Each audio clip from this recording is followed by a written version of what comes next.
সদায় গুগলত সাৰ্চ কৰিব how to get rich fast, অতি সোনকালে ধনী কেনেকৈ হ'ম। সদায় গুগল আৰু ইউটিউবত সাৰ্চ কৰে কেনেকৈ এদিনতে কোটিপতি হ'ব পাৰি, কেনেকৈ সহজতে টকা উপাৰ্জন কৰিব পাৰি।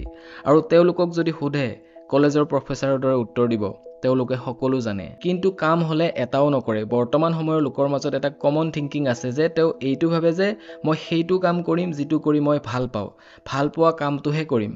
ঠিক আছে, নিশ্চয় কৰিব, ভাল কথা।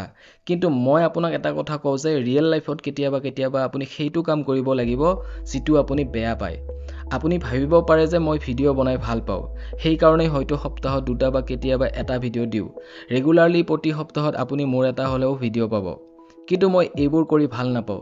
এটা ভিডিঅ' বনাবলৈ বহুখিনি কষ্ট কৰিব লগা হয়। স্পেচিয়েলি এটা এডুকেশ্যন টপিকৰ ওপৰত ভিডিঅ' বনাওঁতে বহুখিনি সময়ৰ প্ৰয়োজন হয়। স্ক্ৰিপ্ট লিখিব লাগে, ভিডিঅ'ৰ কণ্টেণ্ট ভাল হ'ব লাগে, এডিটিং কৰিব লাগে, কথা কোৱাৰ কৌশল শিকিব লাগে।